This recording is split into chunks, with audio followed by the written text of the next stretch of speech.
Vamos a compartir. S4, los genes de polaridad.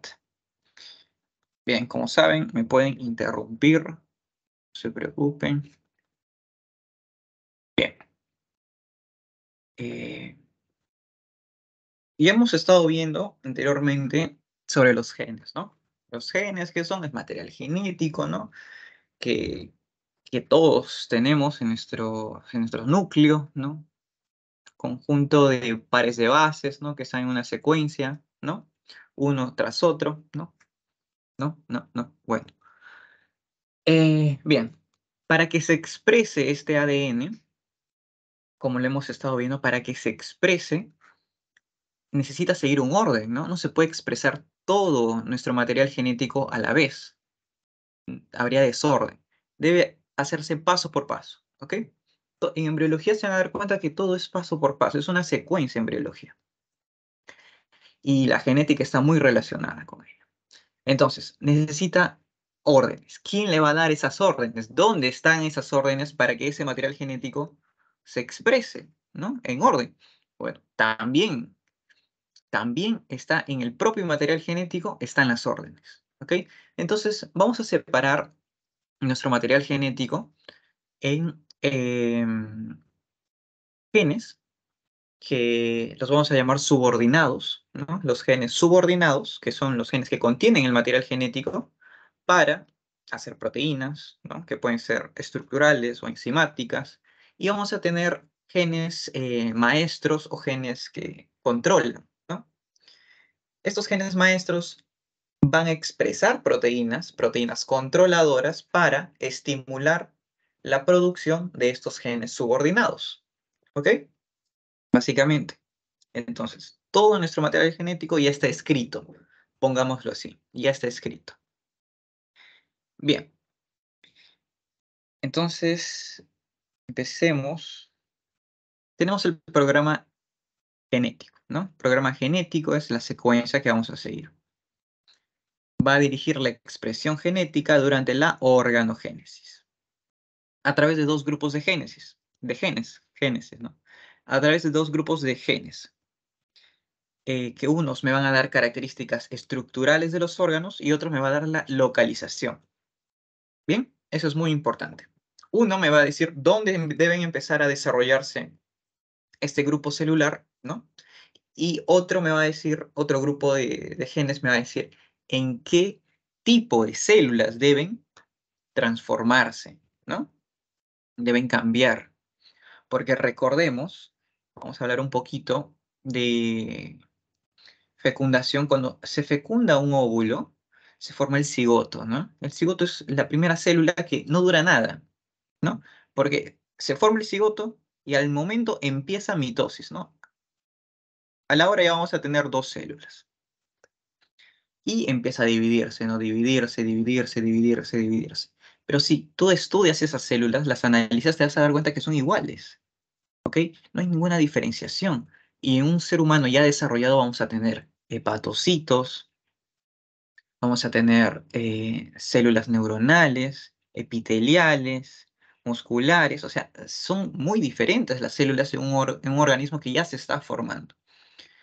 Entonces, alguien les debe dar la orden a ciertos grupos celulares en diferenciarse, ¿no? Y eso lo vamos a ver acá. ¿Ok? Bien. También tenemos que entender sobre las células madre. Las células madre ha estado muy de moda últimamente, pero hay que entender mejor qué son las células madre. ¿Ok? Las células madre son todas las células que pueden dar o que de ellas se pueden derivar otros tipos celulares. ¿Ok? Tenemos células madres totipotenciales, pluripotenciales, multipotenciales y unipotenciales. ¿Ok? A todas las podemos llamar células madre, ¿no? Porque de ella se pueden transformar en otros tipos de células. Bien, hay una gran diferencia que debemos hacer, ¿no? Entre las totipotenciales y las pluripotenciales, sobre todo. La definición de una totipotencial, así explicándolo yo, ¿no? porque yo trato, no me sé conceptos, ¿no? Pero una totipotencial es aquella que puede formar un organismo desde cero, ¿ok? ¿Por qué? Porque puede darme las tres capas germinales, ¿no? Que es endodermo, mesodermo y ectodermo, y también me da la placenta, ¿ok? Y me da la placenta. Yo necesito esas dos cosas para formar un ser, un ser vivo, ¿ok? Necesito los dos, sí o sí. ¿Por qué? Porque sin placenta no se desarrolla el embrión, ¿ok? No se desarrolla. Y ustedes dirán, pero la placenta no la forma la madre, ¿no? ¿Qué tiene que ver acá el embrión, no?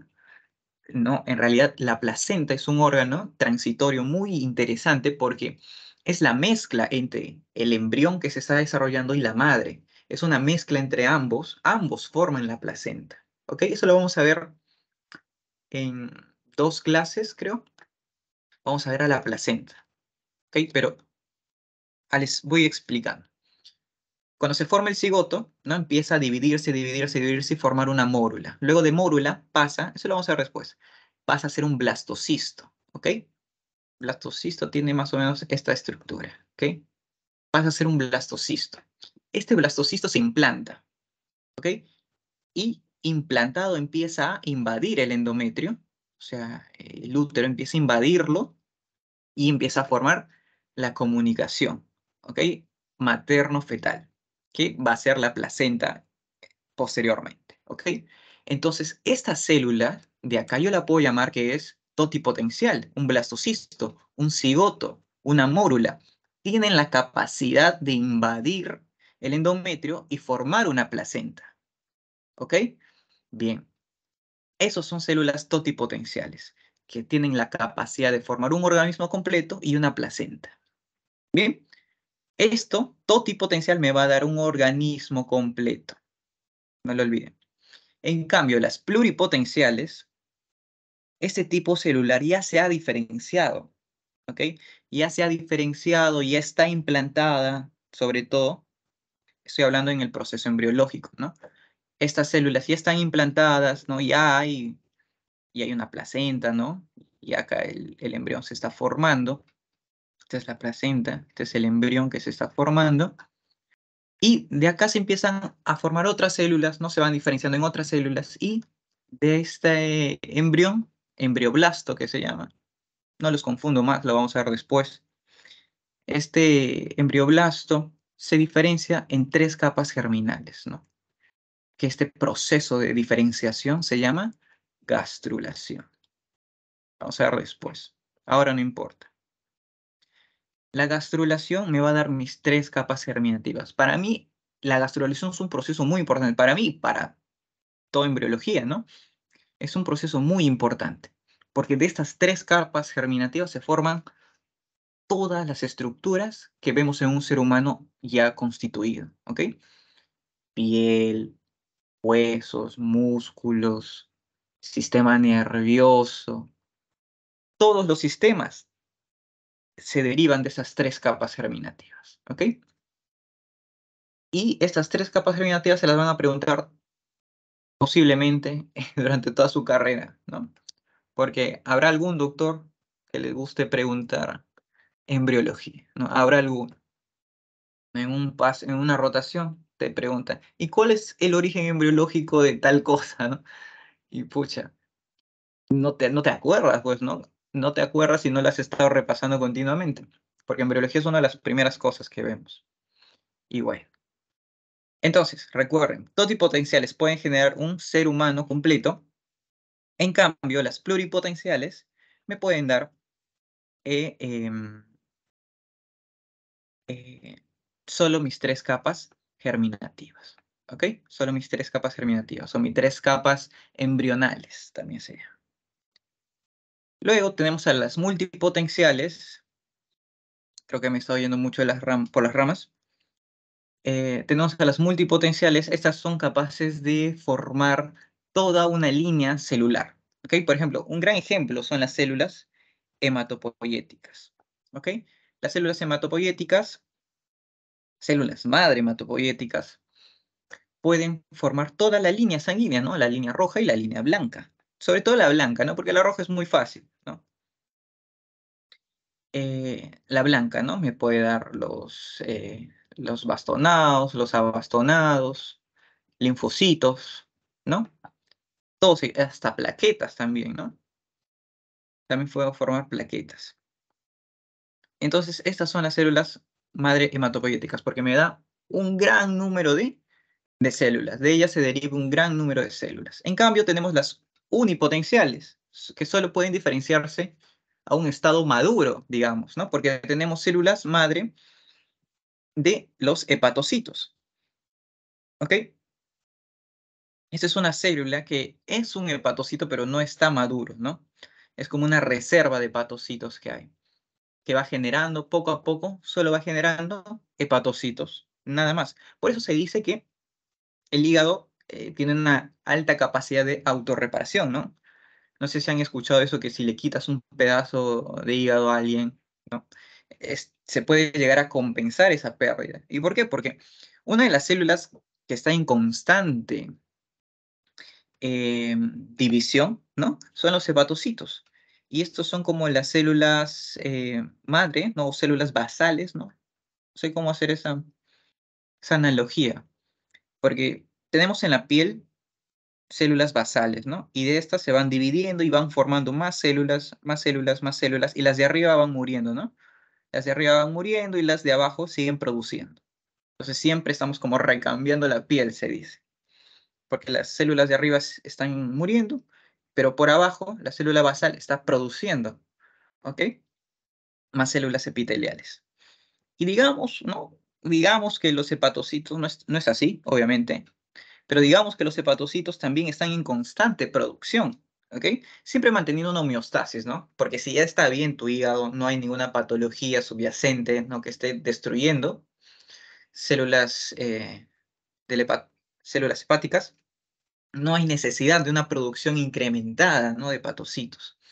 Pero es eso, básicamente. Es un tipo de célula que es la encargada de ir produciendo más hepatocitos, ir diferenciándose a hepatocitos maduros, ¿no? Es básicamente eso. Esa es una unipotencia. Acá hay otro ejemplo, ¿no? Pluripotente, que es células madres embrionarias, ¿no? Mis 3 líneas germinales. Las totipotentes, fíjense, las totipotentes son las que pueden formar un organismo entero con con toda la placenta, no lo olviden. Y bueno, multipotenciales, las que me pueden dar una línea eh, celular, ¿no? Completa. También hay las células nerviosas. Hay un cuadro también muy bonito, ¿no? Que te ayuda a entender también las multipotentes a través de células nerviosas. Los células, me olvidé el nombre, las vamos a ver en sistema nervioso. Pero bueno, lo importante acá es que sepan los términos, ¿no? Porque eso les pueden preguntar. ¿Qué más? También es importante entender lo que pasa, ¿no? En el sistema, en el desarrollo embriológico. Generalmente dividimos al desarrollo embriológico en trimestres, ¿no? Estamos acostumbrados a eso. ¿Y por qué? Porque en cada trimestre pasa algo interesante o pasamos una fase importante. Por ejemplo, en las primeras semanas, ¿no? Desde la fecundación, ¿no? División, ¿no? En la primera semana, al final de la primera semana se produce la implantación, ¿ok? Al final de la primera semana se da la implantación. Y ya luego en la segunda semana va creciendo, se va invadiendo el endometrio, pero es una semana clave. ¿Por qué? Porque debe implantarse. Eso es lo clave, implantarse. Porque si no se implanta esa mórula, ¿no? O blastocisto, ¿no? Porque es un blastocisto, va a caer. Y si cae, pues nunca se va a dar la implantación. Entonces, por eso es una semana crítica, donde todo debe estar bien, digamos, ¿no? Todos los factores positivos, ¿no? Para una implantación deben estar presentes. Porque si hay un error, ese blastocisto es completamente inviable, pues, ¿no? Si hay un error en la implantación, ya no se puede hacer nada más. Si no se implanta, ahí se acaba todo. Bien, por eso es que en este periodo de la primera y segunda semana, que es aproximadamente mi brecha para la implantación, puede haber muchos abortos, ¿no? Sobre todo abortos espontáneos. Eh, la, el índice es regularmente alto, ¿no? De abortos espontáneos. Y bueno, es un periodo crítico, digamos, la primera y la segunda semana. Luego que ya se implantó, vamos por buen camino, ya está implantado. ¿Qué me sigue? Sigue la organogénesis. La organogénesis, no se imaginen, es que va a empezar a formarse un riñón, un corazón, un hígado, así, ¿no? De la nada, ¿no? Se empieza a juntar, a formar y crecer. No, no es tanto así la organogénesis, es más la diferenciación celular. Hacia eso va. Las células empiezan a diferenciarse, ¿no? Se forman mis tres capas, ¿no? Mis tres capas germinativas, endodermo, mesodermo y ectodermo. Del ectodermo se va formando el tubo neural, lo primerito, ¿no? Lo primero que se forma es el tubo neural.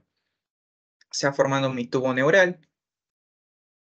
Al mismo tiempo, por abajo, en el endodermo, se va formando mi intestino primitivo, ¿no? Las células se van diferenciando, ¿ok? Y se van agrupando. Las que son, digamos, las que son igualitas, se van agrupando y entre ellas se van diferenciando, van creciendo también, ¿ok? Y bueno, es un periodo también de alto riesgo porque si algo sucede mal en este punto, si algo sucede mal en este punto, no es que puede morir el feto, claro, perdón, el embrión, organogénesis, embrión, no se olviden esos términos, ¿ok? Cuando hablamos de organogénesis estamos hablando de embriones. Em, si sucede algo mal en este periodo, el daño se va a reflejar. O sea, puede ser o mortal, claro que puede llegar a ser mortal, o puede ser una anomalía grave, discapacitante totalmente para ese embrión o ese futuro bebé, ¿no? Si nace, va a ser una discapacidad marcada. ¿Por qué? Porque desde el principio, en una etapa temprana, sucedió el error. ¿Ok? Por eso también la organogénesis es un periodo clave. ¿Ok? ¿Qué podemos hacer acá? Soporte nutricional sobre todo, ¿no? Soporte nutricional hacia la madre, porque las madres, la mayoría de ellas están con anemia, ¿ok? La mayoría de ellas están con anemia. ¿Por qué? Porque están acostumbradas al ritmo que ya tenían de alimentarse y de pronto quedan embarazadas y siguen con ese ritmo. Pero no tienen que recordar las madres, pues que se pierde mucha sangre. Ellas están perdiendo mucha sangre y están compartiendo muchos nutrientes con el embrión, ¿ok? Así que el soporte nutricional es clave. Y entre ellos está el ácido fólico, obviamente, ¿no? Luego, una vez que ya está formadito todo, en pocas palabras, ya está formadito todo, y empieza el periodo de crecimiento. Eso es la histogénesis. Empieza el periodo de crecimiento, ¿no? Ya está formadito todo, y empieza a crecer. Los tejidos empiezan a crecer, desarrollarse, etc. Bien, y acá vemos periodos altamente sensibles, ¿no? Para cada sistema, ¿no? Para el sistema nervioso central. Fíjese, hasta la semana 12 es un periodo altamente sensible.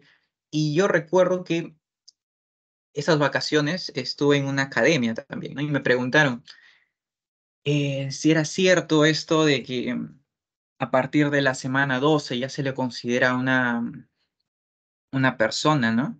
¿No? Con derechos y todo. Y porque siempre se alegaba al sistema nervioso, ¿no? En la semana 12 recién tiene un sistema nervioso el embrión. Y bueno, digamos que tiene un sistema nervioso constituido a la semana 12, porque el sistema nervioso empieza a formarse desde el inicio de la semana 3, ¿ok? Empieza a formarse, a desarrollarse, pero ya está completito, ya está todo en su sitio a la semana 12. Y el resto es crecimiento, desarrollo, ¿ok? Bien. El corazón también es una de las primeras estructuras en formarse, eso lo vamos a ver después. Es un tubo, ¿no? Es un tubo que se ancha, ¿no? Se empieza a anchar y luego gira, rota.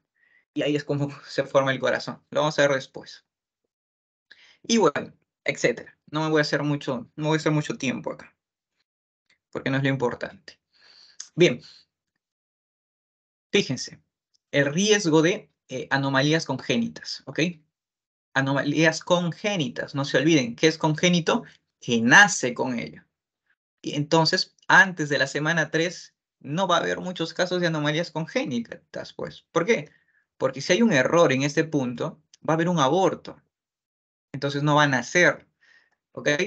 Por eso es que las anomalías congénitas, que quiere decir que nacen con ese error, se presentan a partir de la tercera semana, ¿ok? Porque a partir de la tercera semana ya está implantado y es viable ese embrión. Y acá se va en picada, ¿no? Se va en pico, perdón.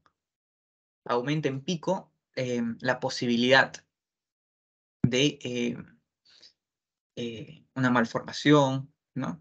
Etcétera. Y bueno, va en descenso después de este periodo crítico, ¿no? Va en descenso, ¿por qué? Porque ya en ese punto ya se ha formado, fíjense, ya está formado los tejidos y solo es un periodo de crecimiento, ¿ok? Bien. ¿Dudas, preguntas, algo que no haya quedado claro hasta acá? Para entrar ya a los genes.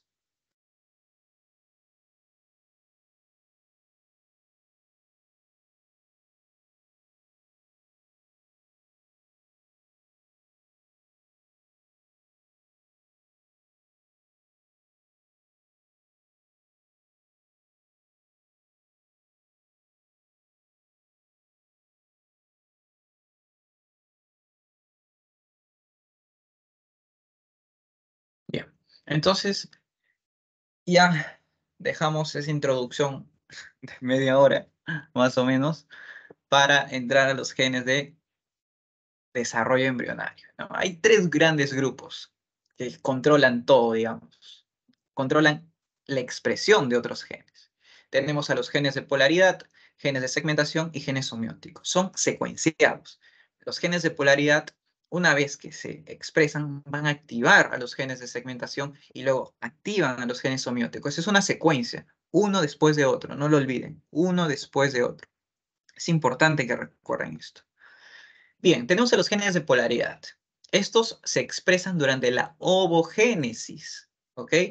En la formación del óvulo. Fíjense, desde ahí se empiezan a formar, perdón, se empiezan a expresar estos genes, ¿ok? Actúan en la maduración del ovocito y tras la fecundación. La ovogénesis, como lo vamos a saber la siguiente clase, ¿no? Porque la siguiente clase es ovogénesis y espermatogénesis, ¿no?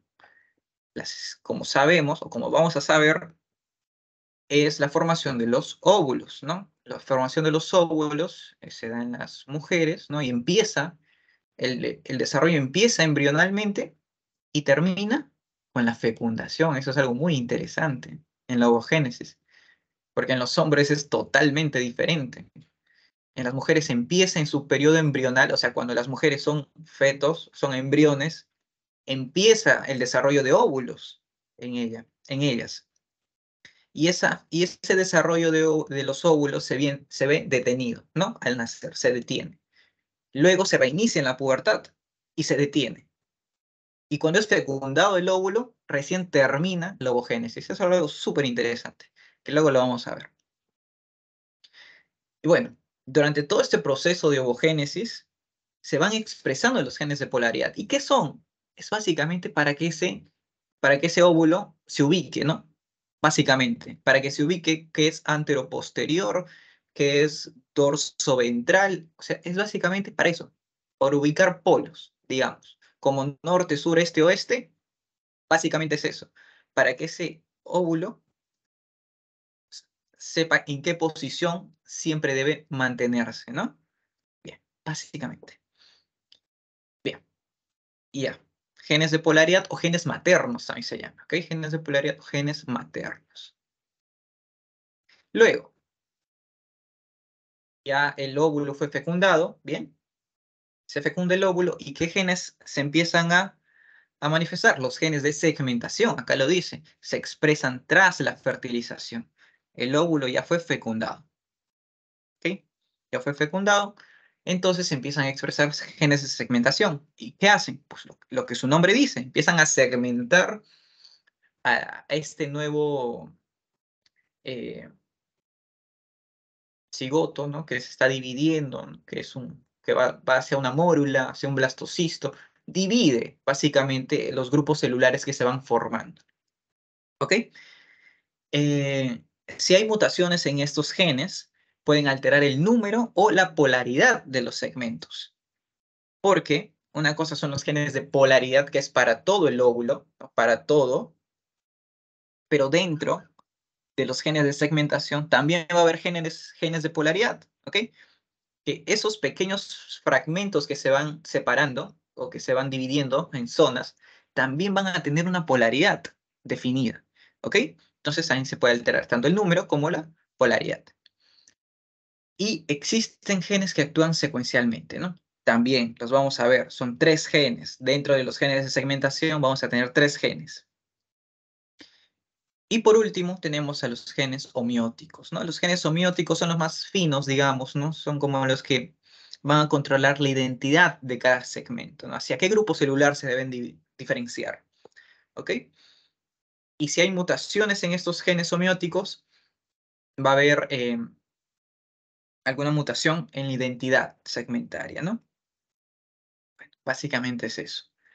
No lo olviden, genes de polaridad o maternos durante la ovogénesis, que lo que me va a dar es la ubicación, ¿no? La vamos a ver. Segmentación, para que se segmenten en partes, ¿no? Primero en 4, luego sus 4 se van a dividir otra vez, ¿no? En 2 más cada uno. Y también va a haber genes de polaridad dentro de estos genes de segmentación, ¿ok? Dentro de estos genes de segmentación va a haber unos de polaridad que a cada segmento que se ha formado le va a dar una polaridad. O sea, debes siempre mantenerse en cierta ubicación, digamos, ¿ok? Una vez que ya está todo separadito, todo bonito, vienen los homeóticos, que es para diferenciar estos grupos que se han formado. Por ejemplo, tal grupo se va a diferenciar en células hematopoyéticas, pongamos, ¿no? Etcétera, y así. Bien, los genes de polaridad o genes maternos. Son los primeros en expresarse y lo que van a hacer es dar 2 ejes principales, anteroposterior y dorso-ventral. Nada más. Anteroposterior, antero-posterior, ¿no? Anteroposterior. Y dorso ventral, bueno, es lo mismo, ¿no? Está raro. Bien, dorso es lo de atrás, ¿no? Ventral es lo de adelante. ¿Ok? Anterior y posterior. Tendrá más sentido en los cigotos, ¿no? Porque anatómicamente, para mí me parecen un poquito lo mismo, la verdad. Pero bueno, no se olviden. Luego vienen los genes de segmentación. Tenemos a los genes GAP, genes de la regla par y los genes de polaridad de los segmentos. Esto es lo que les mencionaba. Dentro de los genes de segmentación hay 3 grupos de genes más. Los primeros en actuar, los GAP. ¿Ok? Estos van a dividir al embrión. Fíjense, los GAP dividen al embrión en 4 grandes regiones. ¿Ok? Van a dividir van a estimular la transcripción de genes en 4 grandes regiones de este embrión. ¿Ok? Luego de los genes GAP vienen los genes de la regla par. ¿Ok? Estos van a dividir a los anteriores segmentos en otros segmentos y van a delimitarlos sobre todo. ¿Ok? Van a delimitar cada segmento nuevo que se esté formando. Y por último tenemos a los genes de la polaridad de los segmentos. Estos genes se activan en una única banda de células, o sea, en un segmento que se haya formado, y definen cuál es la parte anterior y cuál es la parte posterior de este segmento. Nada más, ¿ok? Entonces, hasta este punto es lo fácil, chicos, ¿ok? Para mí la loquera ya viene con los homeóticos, pero esta parte es muy fácil de aprender, muy fácil que se las pregunten sobre todo, ¿ok? Vamos, a final del parcial, me gusta hacer un repaso de un examen, ¿no? Si pueden, me van pasando exámenes del ciclo anterior, ¿no? Para revisarlo y resolverlo, ¿no? En una clase de estas. ¿Ok? Bueno, eso es lo que pueden preguntarles. Fácil, ¿no? Polaridad y de segmentación. Si se aprenden esto, ya van por buen camino. Bien, no es tan complicado esto. Recuerden que es una secuencia. Primero maternos, luego los de segmentación. ¿Ok? Dentro de los de segmentación están los gap, que lo dividen en 4.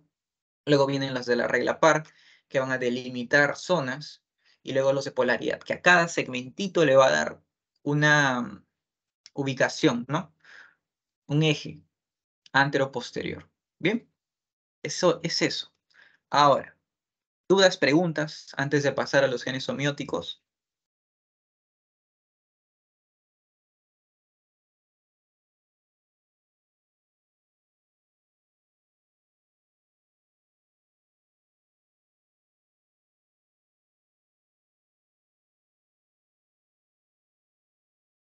Bien, ahora, vamos a ver los genes homeóticos o también llamados homeobox. Estos genes tienen tres grandes grupos de genes, ¿ok? Tenemos a los genes HOX, PAX y SOX. Estos los van a ver, ¿no? Sobre todo como datos embriológicos, por ejemplo. Perdón, chicos, tengo demasiado reflujo. Demasiado. Bien. Genes homeóticos. Tres grandes grupos. HOX, PAX y SOX. Estos sí preguntan, chicos. Fácil de preguntarles, ¿no? Les van a dar un montón, bueno, 5 opciones, ¿no? Y entre ellas les van a soltar la que es, ¿no?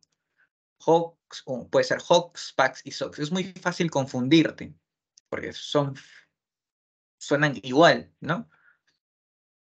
Pero, por ejemplo, son genes homeóticos y te ponen SAX o POX, y si no lo has leído y no lo has interiorizado completamente, te puedes equivocar y es una pregunta, ¿no? Es una pregunta que es fácil.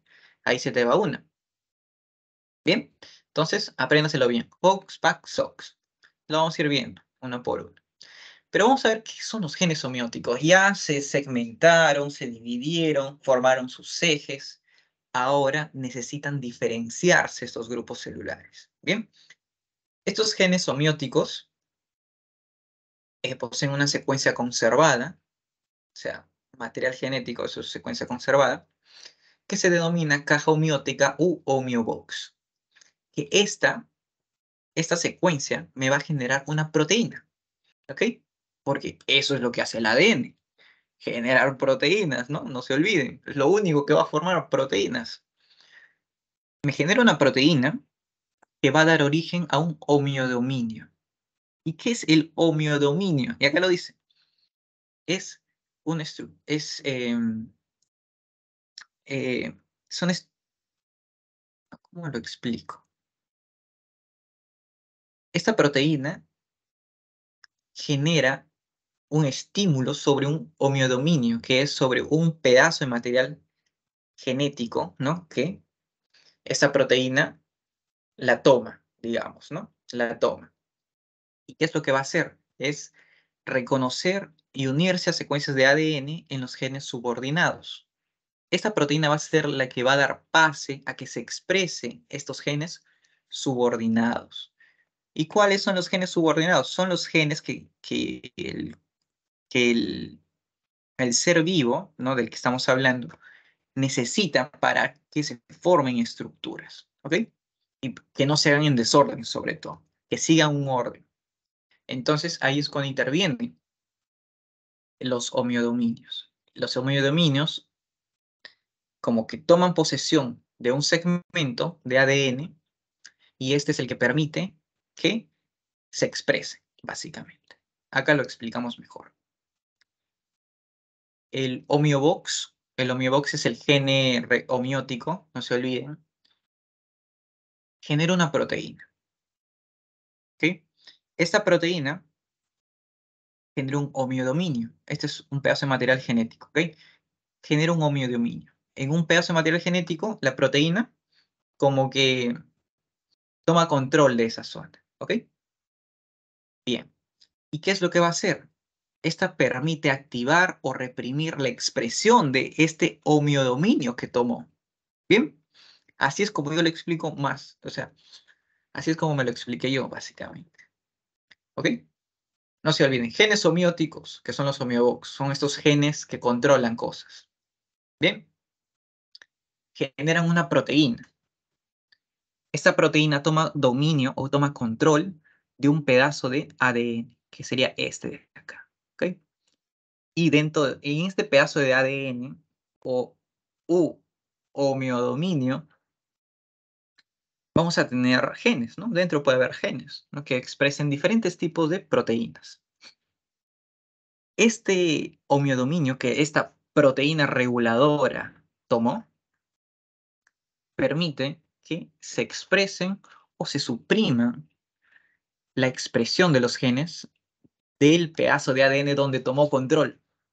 ¿Ok? Espero que estén entendiendo. Porque a veces cuando termino de explicar algo digo, pucha, ¿qué es? O sea, mucho palabreo. Pero bueno, ¿ok? Espero que haya quedado claro.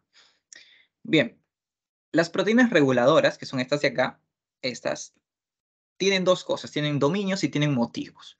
Los dominios son unidades estructurales estables dentro de una proteína formada por segmentos de una cadena peptídica.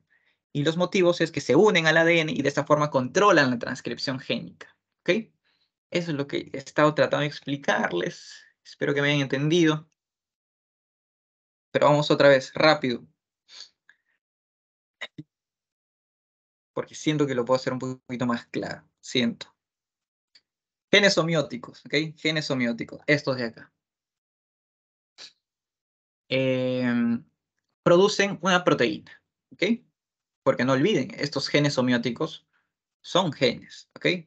Están en el ADN. Producen una proteína. Esta proteína toma control de otro segmento del ADN. Así. Toma control de otro segmento que se denomina homeodominio. ¿Ok? Sobre este homeodominio va a estar esta proteína reguladora. Bien. Al llamarse proteína reguladora, va a tomar control sobre los genes que están en su dominio. ¿Ok? En el dominio que tomó la proteína, va a tomar control de estos genes y va a decir o va a determinar si se activan o se reprimen los genes del segmento de ADN que tomó control. ¿Ok? Eso es básicamente lo que hacen los genes homeóticos. Bien, y tenemos tres tipos, ¿no? Para diferentes estructuras. Lo vamos a ir viendo las más resaltantes porque son un montón. O sea, no es para que se lo aprendan, ¿no? Pero hay ciertas cosas que les encanta preguntar y que sí, son importantes que lo sepan. Bien, espero que haya quedado claro. Ejemplo, mosca de la fruta. Esto lo hemos visto o en algún momento hemos escuchado de los experimentos que se hizo en la mosca de la fruta, ¿no?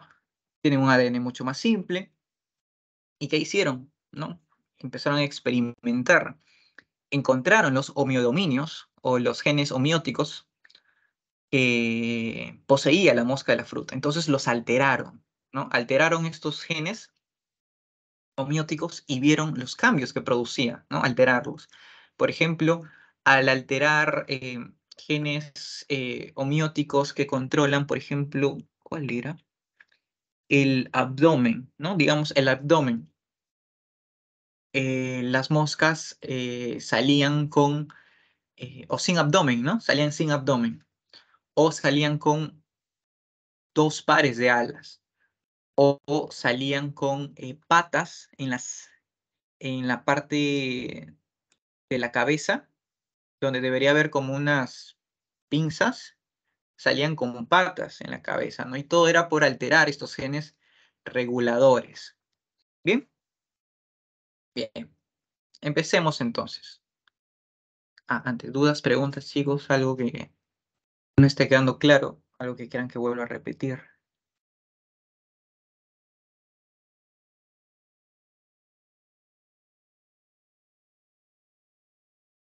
Bien, entonces vamos a empezar con los genes HOX, ¿ok? Son tres, HOX, PAX, SOX.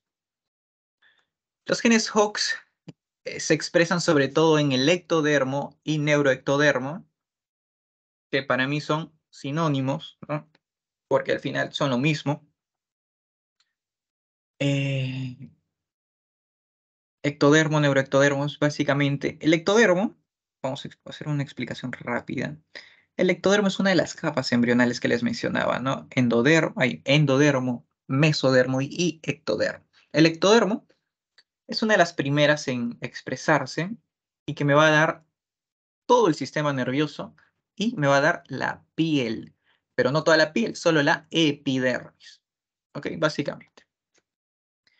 Se expresan para el desarrollo del sistema nervioso central y participan en los procesos de proliferación y diferenciación celular durante el desarrollo de las estructuras embrionarias en los vertebrados. ¿Qué tienen que saber de acá? Que los genes HOX se expresan en el ectodermo y neuroectodermo. Eso es todo lo que deben saber. ¿Ok? Bien. Acá algunos ejemplos de los HOX, ¿no? Hay varios grupos, hay 4, HOX A, B, C y D, ¿no? Y están en diferentes cromosomas, acá se los puse, miren. El HOX-A está en el cromosoma 7, el HOX-B en el 17, el HOX-C en el 12 y el HOX-D en el 2. En total hay 39 genes reguladores. ¿Bien? Este es uno de lo que les decía, ¿no? La mosca normal y una mutante donde había 2 tórax, ¿no? Tenía 2 tórax, entonces podía tener 2 pares de alas, ¿no? Interesante. Y esto es lo más relevante, ¿no? Genes Hox, algunas alteraciones. Tenemos la ala sindactilia. ¿Qué es la sindactilia? Con todos los deditos, no todos, ¿no? Pero algunos falanges están unidas, ¿no? No hubo una separación. Eh, ¿Por qué? Nos remontamos a embriología.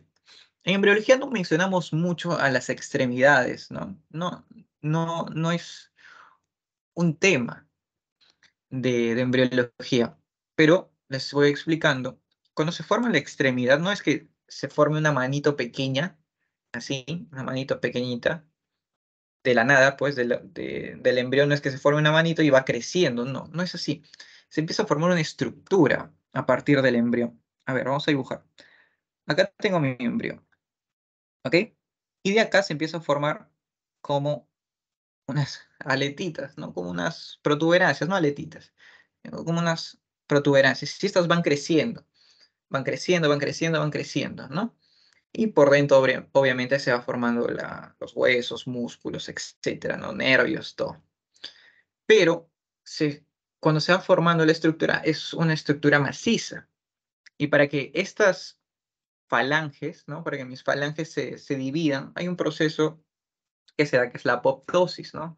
Una apoptosis programada, que está en nuestros genes, que se produzca la apoptosis. En nuestros genes como humanos está programado que se dé esta apoptosis, ¿ok?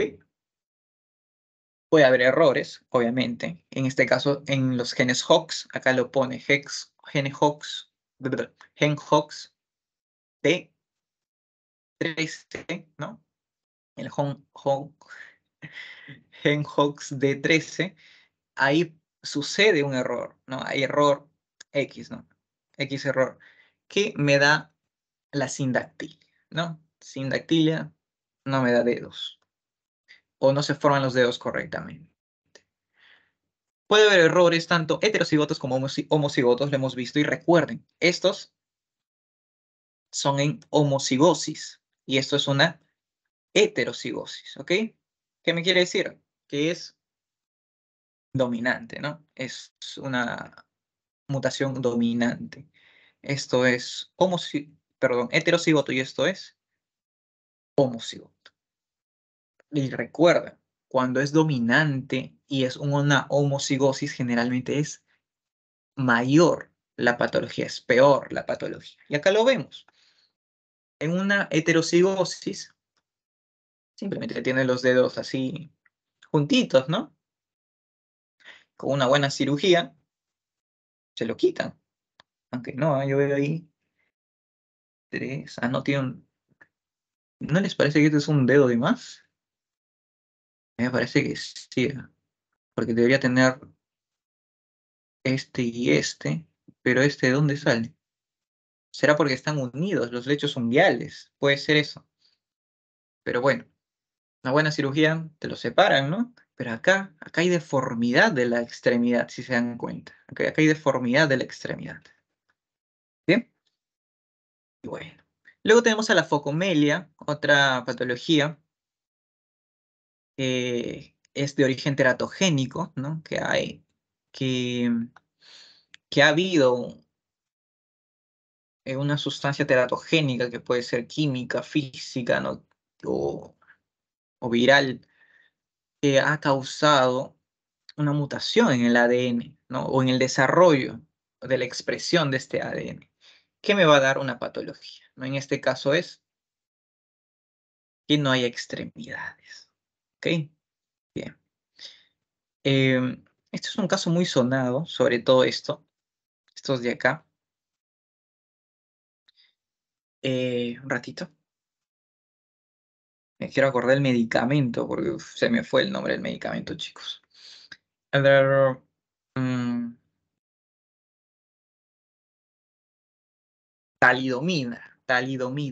talidomida. ¿Ok? La talidomida, talido, talidomida, ajá,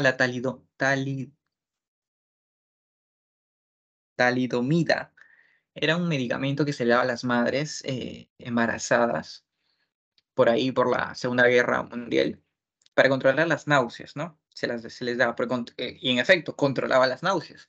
Pero, ¿qué pasaba? ¿Qué pasó? ¿Qué se vio? Los hijos, justo de las mujeres embarazadas, nacían así, con focomelia, ¿ok? Sin extremidades, ¿no? Que pueden ser miembros superiores o también inferiores. Y se hizo más estudios, pues, y obviamente al toque se suspendió este medicamento y se vio que era teratogénico, ¿ok? Y causaba esto. El miembro superior o inferior queda reducido a un muñón o una prominencia, ¿no? El gen es el XO2 que está en el cromosoma 8p, ¿no? Alterándose también los genes HOX, obviamente, el gen HOX, se olviden, HOX. ¿Ok? Entonces, sindactilia y focomelia, asócienlo siempre a HOX. ¿Bien? Les van a preguntar. Luego, tenemos a los genes PAX. ¿Ok? También hay un montón de genes PAX. Miren, 1, 2, 3, 4, hasta el 9, ¿no? Y en qué cromosoma están ubicados también. Estos intervienen en la especificación de los tejidos y poseen dominios en parejas y miodominios parcial o completo. Poseen secuencias altamente conservadas de 130 aminoácidos, codifican para factores de control de transcripción. Se conocen 9 genes PAX en mamíferos que participan en el desarrollo del sistema nervioso central y de la columna vertebral. A ver, de acá, ¿saben qué he visto? Que han preguntado esto de acá. Pusieron, ¿es correcto sobre los genes PAX? ¿Qué? Y te daban varios enunciados, ¿no? Y el único que era cierto era uno de estos, que te decía que posee secuencias altamente conservadas de 130 aminoácidos, ¿no? E imagínate, ¿quién se ha ido a aprender todo eso? Pues esta fue una pregunta un poquito causiva, me pareció.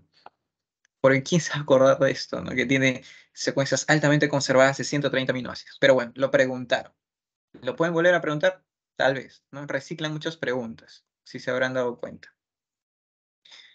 Bien, pero sobre los genes PAX, no es que vamos a aprendernos qué es lo que genera cada grupo de gen homeótico, ¿ok? No es el motivo, porque es bastante, ¿no? Pero es resaltar lo importante. Bien, por ejemplo, el PAC6, lo vamos a ver después, ¿no? Cuando veamos órganos de los sentidos. El PAC6 eh, interviene mucho en la formación de lo que es el globo ocular, ¿ok? Cuando se forma el ojo, ¿no? Que es básicamente así se forma el ojo, ¿no? Del neuroectodermo se forma una protuberancia gruesa y luego el otro neuroectodermo que está por dentro, acá tengo ectodermo superficial, acá tengo un neuroectodermo, lo absorbe y forma el globo ocular, ¿no? Es muy interesante, lo vamos a ver después. Bueno, en todo ese proceso interviene el PAC6. El PAC6 es el encargado formar el ojo. ¿Bien? O el encargado de el control de la formación del ojo, ¿no? Bien. ¿Qué más? Otro PAX de importancia. El PAX 4, ¿no? Si hay alguna malformación en el PAX 4, va a haber una malformación sobre el páncreas, ¿no? Porque está directamente relacionado al páncreas. ¿Y qué me va a dar? Diabetes tipo 2, ¿cómo? Claro, puede ser, ¿no? Diabetes tipo 2 en algún momento, ¿no? Si están los factores ambientales, te puede dar diabetes tipo 2, ¿no? Estás condicionado. Y así, ¿no? Así, chicos. Acá tenemos algunas mutaciones de los genes PAX. Acá tenemos al PAX 6, que me puede dar aniridia, ¿no? No iris, fíjense. Acá está, ¿qué estoy viendo acá directamente? Estoy viendo el cristalino directamente. ¿Bien? No iris. Directamente estoy viendo el cristalino. Anomalías de Peters, la distrofia corneal. La distrofia corneal es que la córnea, ¿no? Que es la capa más externa del ojo, ¿no? Que protege directamente la zona del iris. Esta capa muy importante, no se forma correctamente. Tiene como 13 capas, creo, la córnea. No me acuerdo bien, pero tiene un montón de capas la córnea. Y bueno, cada capa es importante para nutrir la córnea, ¿no? Para darle estructura y sobre todo para que sea translúcida, ¿no? Eso es lo más importante. Y recordar que la córnea es avascular, ¿ok? Básicamente porque necesito que sea translúcida, es avascular. Catarata congénita, ¿no? La catarata congénita, acá lo vemos, esas pequeñas zonas blanquecinas que pueden estar en el cristalino, o una hipoplasia de la fovea, ¿no? La fovea es la estructura donde hay mayor cantidad de fotorreceptores en la retina, y bueno, una fovea pequeñita, pues me está condicionando una visión disminuida, pues porque el número de fotorreceptores que voy a tener va a ser menor, ¿no? Bueno, eso es en relación al PAX 6. Luego tenemos el PAX 2, que está relacionado directamente con los ojos y el sistema renal, ¿ok? Ambos, oculorenales, ¿no? Acá está. PAX 2 me puede dar síndromes oculorenales, fíjense. Me va a dar colobomas del nervio óptico, anomalías renales y reflujo vésico ureterales. Quiero ver qué es EAD. Me acabo de olvidar que era EAD.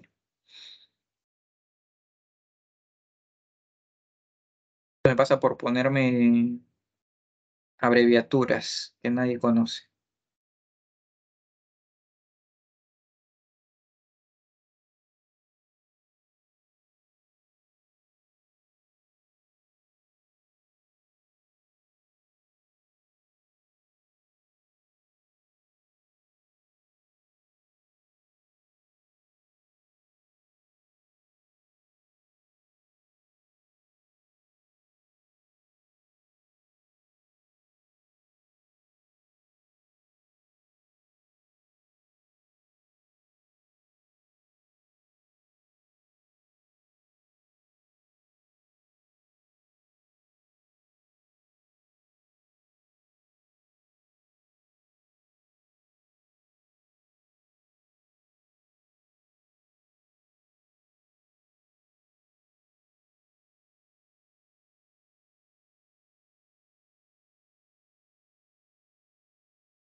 Encefalomielitis aguda diseminada.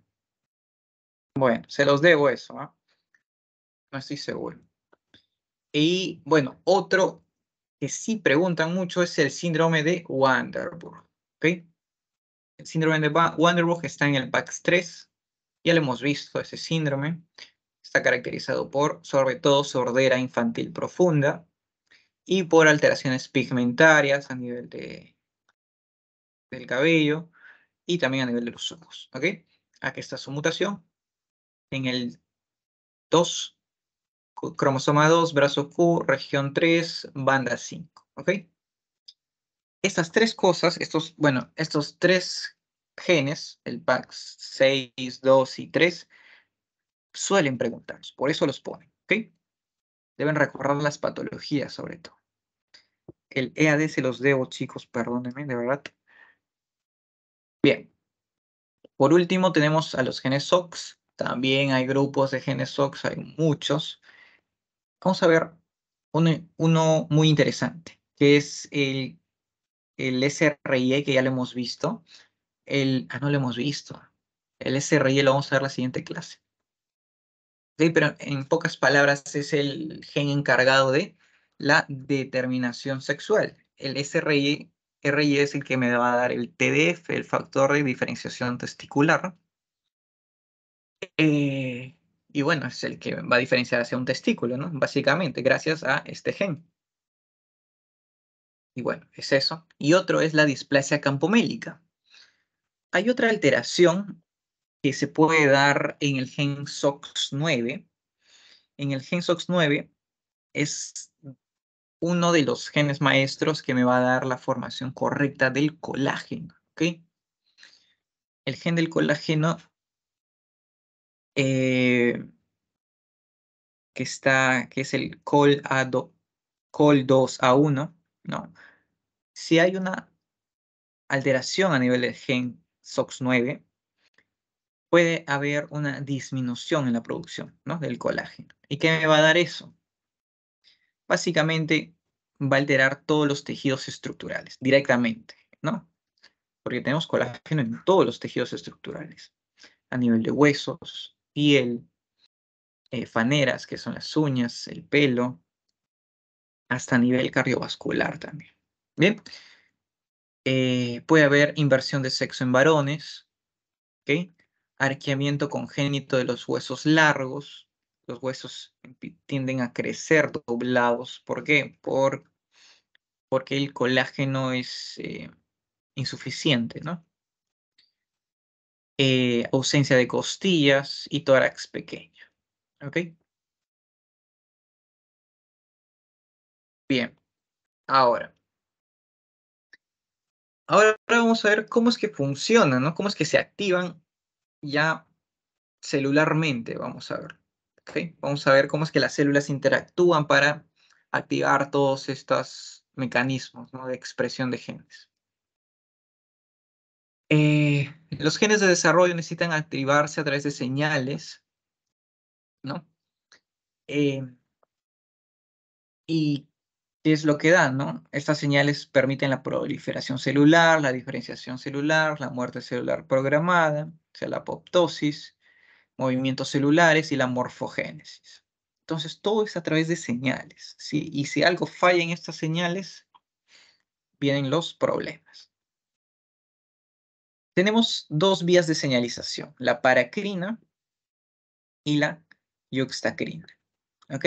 La paracrina es a través de señales difusibles, ¿ok? O sea, una célula elimina muchos o excreta muchos ligandos, ¿no? Que van a estimular a otras células, ¿no? Que están a su alrededor, ¿ok? Esa es la paracrina. Y utiliza la forma de ligando receptor, ¿no? Que el ligando estimula el receptor y a través de segundos mensajeros manda la señal directamente al núcleo para que se activen ciertas señales, ¿ok? Bien, no se olviden, paracrina utiliza ligando receptor. Utilizan ATP y bueno. Y este factor de transcripción facilita la expresión genética o la inhibe, ¿no? Básicamente. Y luego tenemos a la yuxtacrina, que no utiliza factores difusibles, o sea que no es que secreta ligandos a ver a quién estimula a su alrededor, no. Acá ocurre de célula a célula. ¿Okay? La dioxacrina es de célula a célula, se comunica célula con célula. Hay tres mecanismos. Una proteína ubicada sobre la superficie celular interactúa con un receptor en una célula adyacente. ¿Okay? Célula con célula, a través de sus receptores interactúan. Los ligandos en la matriz extracelular segregados por una célula interactúan con sus receptores en una de las células vecinas. ¿Qué quiere decir? Que solo un ligando que se secreta o que está ubicado en la matriz extracelular. ¿Cómo lo explico esto? Porque se puede confundir, ¿no? Ligando-receptor, que es la paracrina. Pero acá no. Acá el ligando, que es esto de acá, se ubica en una célula. El ligando se coloca acá. Y está otra célula acá con el receptor. Entonces, célula con célula interactúan a través de este ligando y este receptor. O también puede ser de receptor a receptor la interacción. ¿Ok? Y la última es a través de una transmisión directa de señales de una célula a otra mediante las uniones gap. No sé si recuerdan eso de biología, las uniones intercelulares, ¿no? Hay dos células que están juntitas y hay un canal, ¿no? Un canal que conecta ambas células, ¿no? Y esas son las uniones gap. Bien, esos son los procesos de señalización que utilizan mayormente los genes, ¿ok? Para activar o inhibir genes. Bien. Dentro de los de señalización paracrina, también son los denominados factores de crecimiento y diferenciación. Tenemos 4 familias. El factor de crecimiento fibroblástico, que me va a dar la angiogénesis. Crecimiento de axones. Vamos a tener el Wingles. Vamos a tener el Hedgehog, ¿no?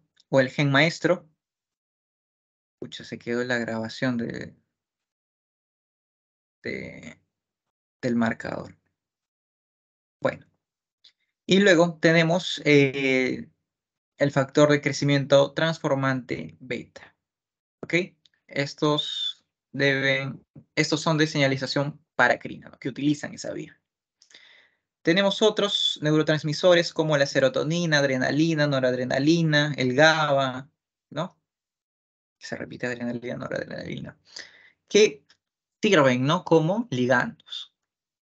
Luego tenemos a los dioxacrina, que tienen una proteína ubicada en la superficie. Eso lo hemos visto, ¿no? Un ejemplo de ella es la vía Notch. ¿Ok? La vía Notch. Los ligandos en la matriz extracelular interactúan con sus receptores, con las células vecinas, que sería a través de vías colágenas, a través de proteoglucanos, glucoproteínas, ¿no? Y existe una transmisión directa de señales de célula a célula mediante uniones gap. Bien. A ver, de esto, de los procesos de señalización, traten de recordar que los factores de señalización paracrina intervienen los WNT, que son los Wingles. Tenemos el Hedgehog, el de Sonic Hedgehog, y el factor de crecimiento transformante beta. Y en los de dioxacrina vamos a tener a la vía Notch, ¿no? Y sobre todo acá nos explican cómo es que interactúan, cómo es la comunicación entre ambas.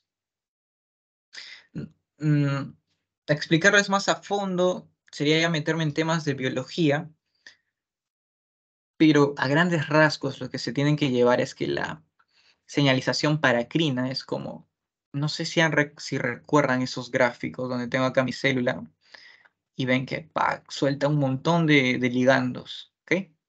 Un montón de ligandos a su alrededor y alguno de ellos encontrará otra célula que va a estimular el receptor y va a activar la señal, ¿ok? Eso es la paracrina. Pero en cambio la yuxtacrina es algo más personal, digamos, no es de célula a célula, es de tú a tú.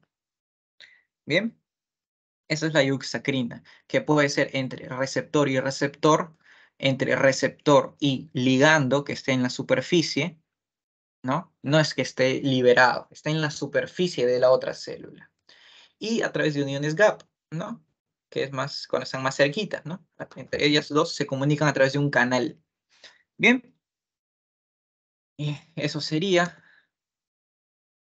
el gen maestro de la embriogénesis, es el gen Sonic Hedgehog. ¿Y por qué? Porque los primeros experimentos se hizo en erizos, ¿no? Se hizo en erizos y bueno, le pusieron Sonic, pues porque Sonic es un erizo.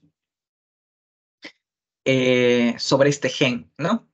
Este gen es el maestro, ¿por qué? Porque controla la vasculatura, la formación del eje izquierda-derecha, el cerebelo, las extremidades, patrones del músculo liso, corazón, intestino, faringe y pulmones. ¿Ok? En una gran cantidad de estructuras está presente este gen, está interviniendo en su formación.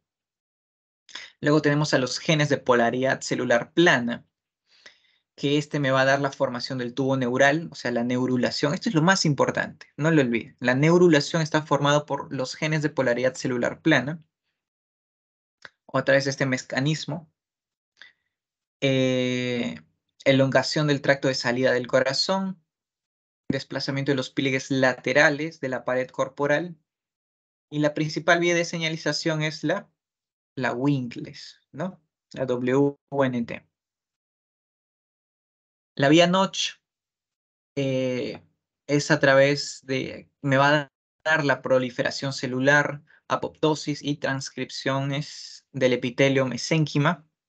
La diferenciación neuronal, la vamos a ver en sistema nervioso. Desarrollo de las células beta del páncreas, ¿no? Tabicación del tracto de salida cardíaco. Esto no creo que se los pregunten realmente, chicos, es información. ¿Ok? Quién sabe, ¿no? Tal vez les preguntan, ¿no? Le dicen, el gen Sonic Hedgehog, ¿cuál de estas estructuras, ¿no? interviene, ¿no? En la formación de cuál estructura interviene? Y te ponen una de ellas, ¿no? No, demasiado, me parecería demasiado. Pero bueno. Acá algunas, para que recuerden sobre todo, ¿no? Sobre la amelia. La amelia es la ausencia de toda una extremidad, ¿no? Puede ser extremidad superior o inferior. La hemimelia es la mitad, pues, ¿no? Solo tenemos el húmero, digamos, o solo tenemos al fémur, pero el resto de la extremidad me falta. ¿Ok? Básicamente me da tengo hasta la segunda articulación, ¿no? Pues es primera articulación, segunda articulación, tengo hasta la segunda articulación, la extremidad. No, ni siquiera, ¿no? Porque no hay articulación acá, solo tengo una articulación, ¿no? La glenumeral, ¿no? Solo tengo esta articulación. Luego tenemos la aqueiridia, donde no hay la mano, básicamente, no hay la mano, no hay falanges, no hay metacarpos, no hay carpo, ¿ok? Solo hay, en este caso es húmero y radio el cúbito. En la dactilia, en su nombre lo dice, no hay dedos, ¿no? ¿Qué quiere decir? No hay falanges. No hay falanges. Y la ectrodactilia es básicamente que falta uno de los dedos, ¿no? Pero todo, falange y metacarpo. Eso es lo que falta. Y eso se los puse para que entiendan un poquito cómo es el crecimiento de la extremidad. La extremidad crece solo en esta zona. En la zona marcada de morado es la zona de crecimiento. Acá va creciendo, va creciendo, va creciendo, va creciendo así. ¿Ok? Bien. Entonces, si hay errores en cierto punto, puede no estar presente toda la extremidad, como vemos, ¿no? Este es un resumen de lo que hemos visto, ¿no? Cuáles son los factores de transcripción, cuáles son las moléculas señalizadoras, cuáles son las moléculas receptoras y cuáles son las vías de señalización clave. Tenemos tres, la hemos visto. Sonic Hedgehog, polaridad celular plana y la vía Notch, ¿no? Que son estas tres. Bien. Acá también nos pone que el ácido retinoico, o sea, la vitamina A, y su metabolito, el ácido retinoico, desempeñan un rol importante en el desarrollo embrionario. Bien, ¿dudas, preguntas, chicos? Esta parte a mí me parece un poquito más espesa, no sé por qué. Esto de la señalización es importante, claro, sí, pero pienso que esto es lo más importante, ¿no? En lo que deben hacer énfasis.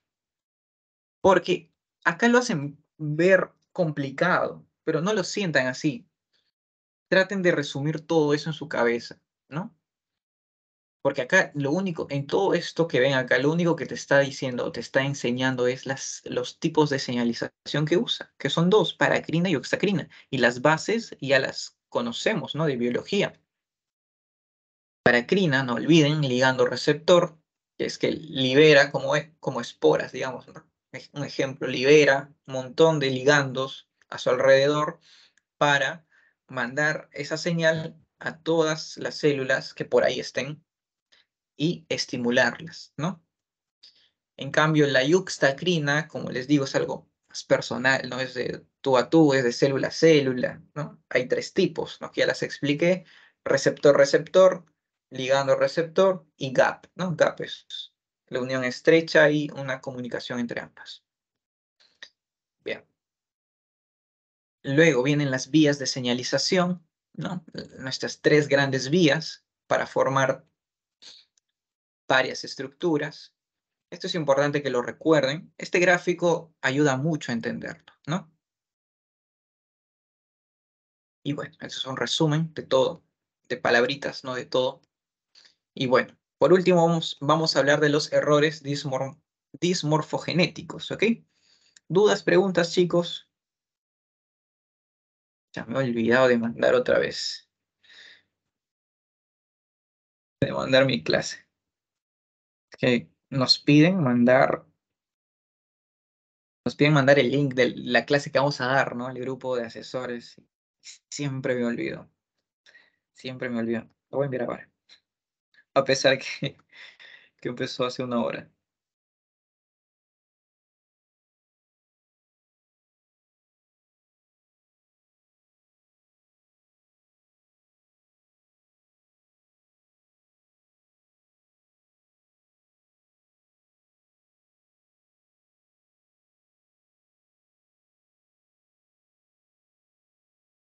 Bien, por último, vamos a ver los errores dismorfogenéticos. En su teoría también hablan un poco sobre cómo los genes eh, intervienen a nivel del cáncer, ¿no? Pero una lista nada más. Y no he visto que pregunten, de verdad. Por eso no lo coloqué, no he visto en las preguntas. Bueno, ahora, por último, errores dismorfogenéticos, ¿no? Podemos tener de dos tipos, únicos y múltiples, ¿no? Dentro de los únicos tenemos malformación, deformación, disrupción. En múltiples tenemos secuencia, síndrome, asociación, ¿no? Y bueno, y displasia. Vamos a verlas uno por uno. Eh, Como podemos ver, los errores dismorfogenéticos son cualquier tipo de alteración que pueden darse durante el proceso, durante el desarrollo del embrión. Y lo vamos a ver, con múltiples causas. Vamos a empezar con la malformación. La clave para identificar una malformación eh, eh, es que va a haber un error en la formación del tejido. Bien, va a haber un error en la formación del tejido, de la estructura. Puede tener muchas etiologías: cromosómica, génica, teratogénica o desconocida, ¿no? Pero recuerden que, ¿cuál es, ¿cuál es el común denominador entre todos ellos? Que hay un error genético a nivel de los genes. No sé por qué hago así mi gen, de verdad. ¿Qué me pasa? A través de los genes, ese es lo común que tienen, ¿no? Cromosomas, a nivel genético, a nivel teratogénico o desconocido. ¿Ok? va a haber genes implicados, alterados, que van a causar un error ¿en qué? En la morfología, ¿ok? En la morfología del tejido que van a formar. Ese es el error, ¿bien? Entonces, eso es una malformación, un error en la formación del tejido, no olviden, lo que está mal acá son los tejidos. Por ejemplo, clásico, ¿no?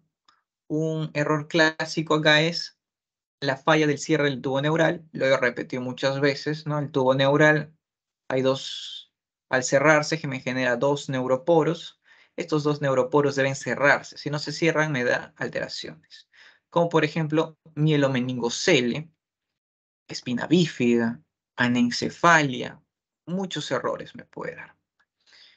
Esto es labio leporino, ¿no? Acá es un defecto en el cierre de dos estructuras, que sería la prominencia nasal lateral con la prominencia maxilar. Eso lo vamos a ver cuando veamos cabeza y cuello. Estas dos prominencias son grupos celulares separados que deben unirse al final, pero no lo hacen, ¿ok? Y me da el labio leporino. También me puede dar paladar hendido, que es lo mismo. Las dos prominencias maxilares deben juntarse, pero no lo hacen. Y bueno, así. Entonces, recuerden, una malformación es un solo error que vamos a ver en el tejido que se está formando. En cambio, ¿qué es una deformación? ¿Qué vemos acá? Acá no vemos anomalías a nivel genético. Acá hay una fuerza, acá hay una fuerza que está generando una deformación. ¿Ok? Acá a nivel genético todo está bien, todo se está expresando como debería ir, ¿ok? Pero hay una fuerza que puede ser extrínseca o puede ser intrínseca. Extrínseca, por ejemplo, te ponen compresión fetal, ¿ok? Que en compresión fetal, ¿qué podemos tener? Oligohidramios, por ejemplo. ¿Qué es oligohidramios? Poco líquido amniótico. Entonces el feto está creciendo en un espacio reducido, no puede moverse mucho, está súper reducido. ¿Ok? Intrínseca, asinesia fetal. ¿Qué pasa? El feto está inmóvil, no puede moverse, o no se mueve por sí mismo. Entonces, está en una sola posición y todas sus estructuras se van a formar en esa posición. Y puede haber ciertas zonas que le impidan el desarrollo normal. Porque lo normal es que un embrión o un feto esté en constante movimiento, ¿no? Está en constante movimiento, entonces permite buscar zonas donde pueda desarrollarse mejor, ¿no? Puede buscar el espacio. Pero si este embrión, este feto, perdón, no busca el espacio, porque está asinético, no se mueve, puede haber fuerzas que impidan su desarrollo normal. ¿Bien? Entonces, hay una fuerza normal que va a interponerse en el desarrollo normal de las estructuras, ¿ok? Que puede darme posiciones alteradas, por ejemplo.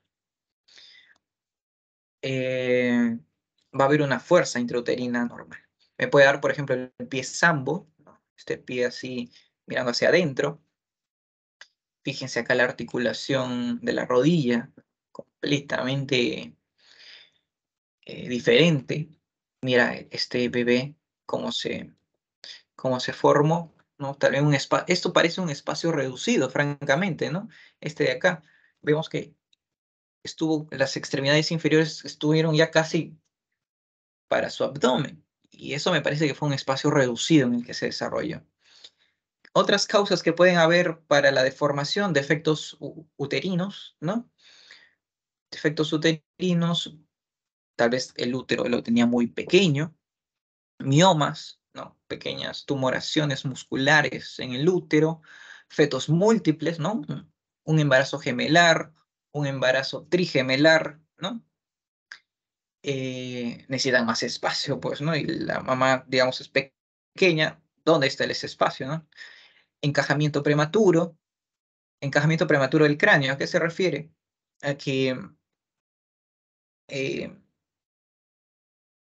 en el canal del parto, ¿no? Acá tenemos el útero, vamos a dibujar el útero. poquito chueco mi útero. Bueno, el útero, acá está el canal de parto, ¿no? Que es el cervix, ¿no? El cuello uterino, ahí le llama. Este es el canal de parto. Entonces, cuando van a nacer un bebé, su cabecita normalmente debe estar por acá, ¿no? La cabecita se va a ubicar ahí, ¡pac! Se va a encajar, ¿no? Para que salga. Pero ¿qué pasa si en épocas prematuras, ¿no? Que no se ha desarrollado completamente el cerebro sigue en crecimiento? ¿Qué pasa si se encaja acá y no se puede mover? Pasa pues que va a afectar directamente el desarrollo del encéfalo, ¿no? El cráneo no se va a poder expandir normalmente, se va a expandir hacia otras zonas, ¿no? Y me va a traer patologías, claro, ¿no? A nivel de forma. Bien. Ahora, tenemos a la disrupción. Acá en la disrupción tampoco hay un componente genético, si se dan cuenta. Acá el tejido no está, la formación del tejido, perdón, no está alterada. Hay otras etiologías, por ejemplo, vascular, compresiva y por desgarro. Vamos a explicar una por una. La vascular, por ejemplo, ¿qué pasa si un vaso sanguíneo se ocluye, ¿no? O no se forma correctamente un vaso sanguíneo? ¿Y qué pasa con ese tejido? No se nutre. Uno de los claros ejemplos son estos. Una atresia intestinal. ¿Por qué? Porque aquel flujo sanguíneo es menor, digamos. ¿Ok? Aquel flujo sanguíneo es menor. ¿Y qué me genera? Un tejido mucho más pequeño, ¿no? Hipoplasia del tejido por el aporte sanguíneo menor, ¿no? Entonces, acá que me genera una estenosis de un calibre mayor pasa a un calibre menor. Eso es una estenosis intestinal. También me puede generar una atresia intestinal, que es el cierre total, es un fondo de saco ciego. El tubo intestinal se ve obstruido por sí mismo, pues porque esta parte murió, porque no hay eh, un correcto aporte sanguíneo, entonces esta parte muere y se genera una atresia, pues no es un cierre del tubo en ambos lados. O hasta el tipo 4, fíjense. Tipo 4 hay 3 partes de intestino, cada uno. Entonces, esa es la disrupción. Es la destrucción de una estructura que se estaba desarrollando normalmente. Puede ser eh, por temas vasculares, como hemos visto, o también la gastrosquisis. ¿Qué es la gastrosquisis? Es esto, la gastrosquisis. Es cuando de la cavidad abdominal salen todas las vísceras, ¿ok? Todas las vísceras a través del conducto, a través del agujero umbilical, ¿no? Pero no por dentro del agujero umbilical, salen por fuera del agujero umbilical, sin membrana amniótica, sin nada, salen, ¿no? Bien. Eso puede ser por debilidades de la pared también. Por compresiva, eh, compresiva y al mismo tiempo por desgarro, podemos tener a las bridas amnióticas. La membrana amniótica es un tejido, ¿no? Que recubre, acá tenemos el embrión en desarrollo, acá tenemos el líquido amniótico y tenemos a la membrana amniótica. La membrana amniótica se puede desprender una brida, ¿no? Que es un pequeño hilito, ¿no? De tejido, un hilito. ¿Y qué pasa? Se enrolla en una extremidad, en una etapa temprana y me causa esto de acá. O me puede causar esto de acá. ¿Ok? Constricción. A causa de esta constricción me dio una sindactilia. No me generó los dedos. Obviamente por el aporte, el poco aporte o el pobre aporte nutricional que recibía esta extremidad, porque había algo comprimiéndola, ¿no? O hasta desgarrándola, ¿no? Puede destruir un dedo. Si una brida se enreda en un dedo, puede hasta destruirla, ¿no? Todo esto que causa oclusión vascular. Todo en qué se basa, en un pobre aporte nutricional. Eso es una disrupción. ¿En qué confluyen todas las etiologías? En un pobre aporte nutricional, ¿no? Por las arterias. ¿Bien? Eso sería. Ahora, ya dejamos a las únicas y pasamos a las múltiples. Tenemos en primer lugar a la secuencia. La secuencia, como su nombre lo dice, una anomalía primaria me va a dar un conjunto de anomalías secundarias, ¿no?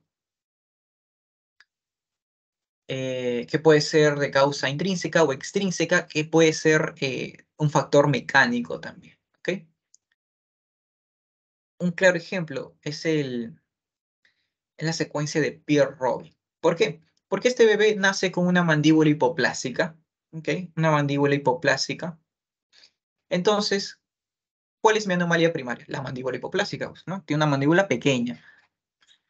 Eh, la mandíbula está metida, básicamente, ¿no? Está metida para adentro.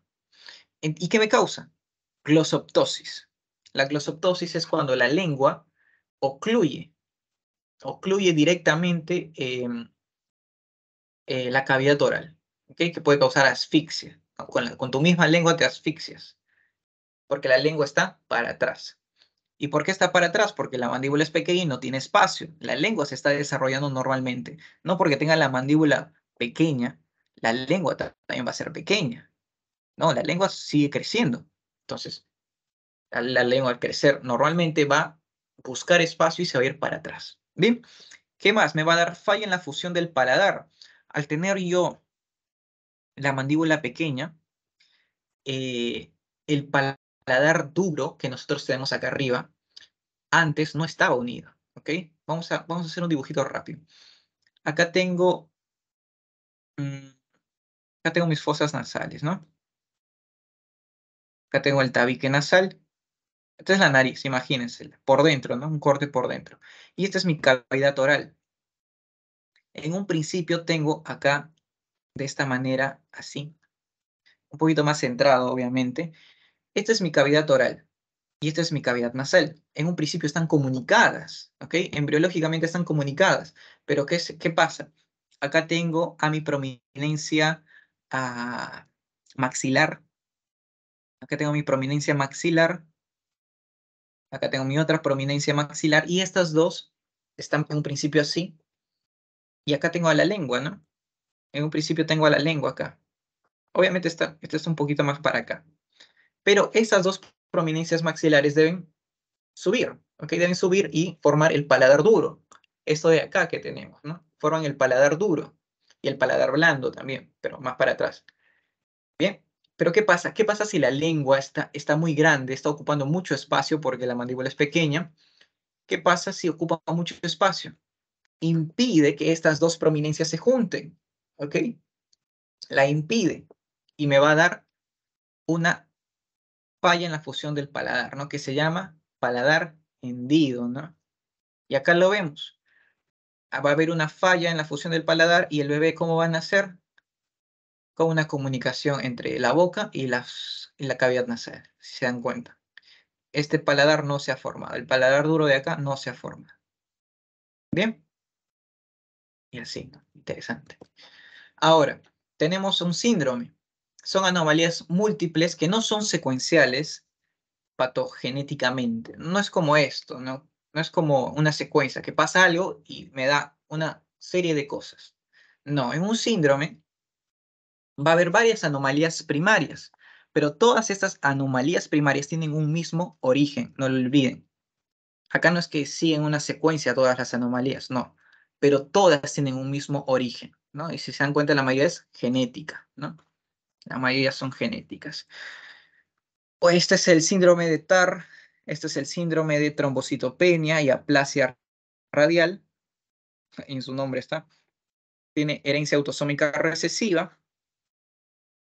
¿Y qué vemos acá? Vemos, por ejemplo, que estas personas nacen con comunicación interventricular y comunicación interauricular, ¿no? Ambos ventrículos se comunican, ambos aurículas se comunican. ¿Qué más? Tiene aplasia radial. No tiene radio, ¿no? Solo tiene el cúbito, le falta el radio. Y obviamente la mano crece para acá, pues, porque acá tengo el radio, en el pulgar está el radio.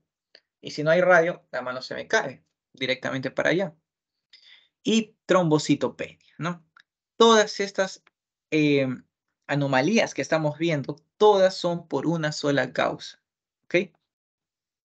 No me sé la causa, chicos, pero es una anomalía genética. La vamos a buscar ahorita mismo. Vamos a buscarla rápido, rápido, rápido, rápido. Ya acabamos, chicos.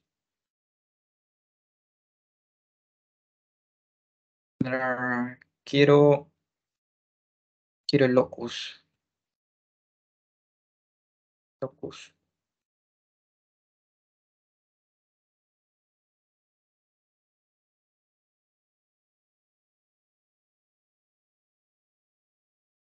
Bien, en lo que carga, porque creo que descargué PDF sin querer.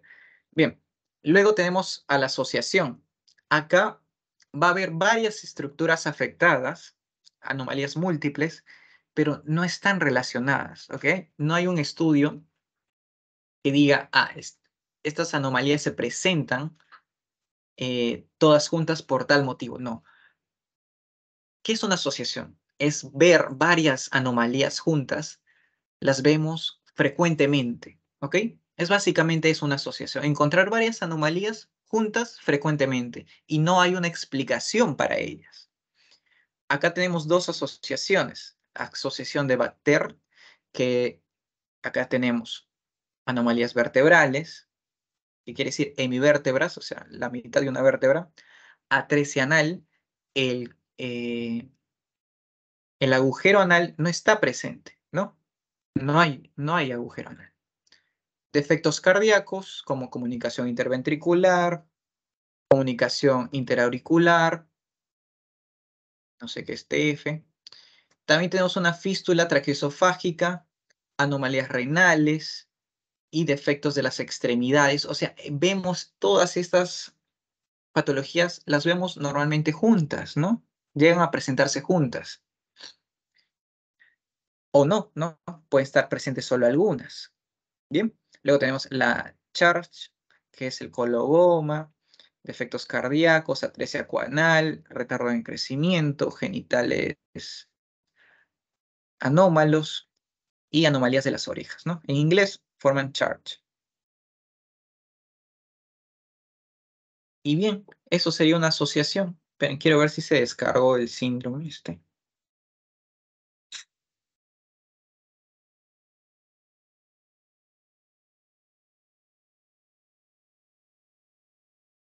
Quiero saber el locus, nada más.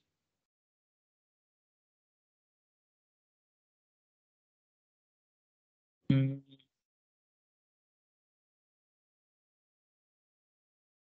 Está en el cromosoma 1, región Q, brazo Q, región 2, banda 1.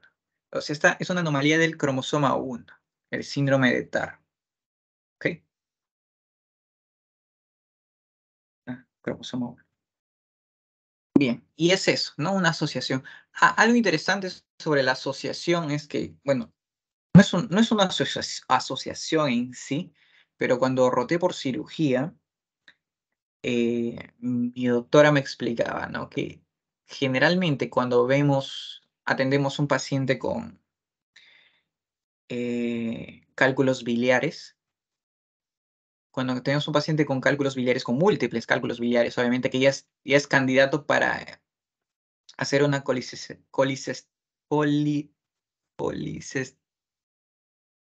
ay, no sé pronunciar, creo.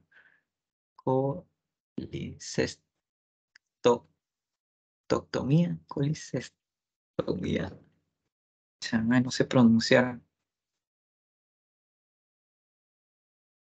Colecistectomía. Colecistectomía, o sea, es quitarle la vesícula, porque en cualquier momento se impacta, en cualquier momento hace una obstrucción del colédoco, por ejemplo, y es una emergencia, ¿no? Entonces, para prevenir eso, se le quita, ¿no? ¿Y qué se vio? Se vio que estos pacientes, aparte de tener esto, ¿qué presentaban? Presentaban una hernia umbilical, ¿ok? Y casi siempre, ¿ah? Entonces, cada vez que se entraba a operar a estos pacientes, de paso, se les reparaba esta hernia umbilical que tenían, ¿no? Y es interesante, ¿no? Porque se presentan normalmente ambos. Y bueno, es eso, nada más. No sé si son una asociación, creo que no. no hay nada escrito, pero se presentan juntos. Y bueno, chicos, eso sería todo. Espero que hayan entendido. Y bueno, nos vemos el otro... Ah, el Forms, se me va.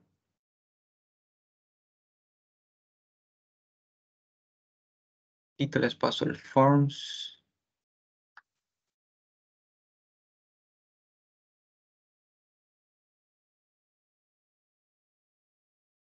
Bueno, espero que hayan entendido de verdad. Espero que les sirva estas asesorías. Eso es lo importante. Y bueno.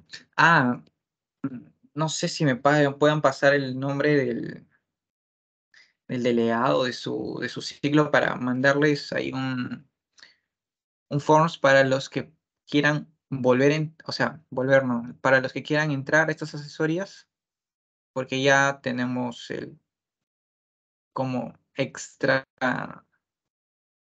extratemporáneos, algo así, ¿no? Y ya me dieron forms para extratemporáneos, ¿no? Que pueden mandar su solicitud y etcétera. Si pueden pasarme, me lo pasan, sería genial, ¿no? Para que lo mande ahí por su grupo. Y bueno, chicos, eso es todo. Espero que haya quedado claro. Estos genes tienden a ser complicados porque son listas, básicamente, ¿no? Listas.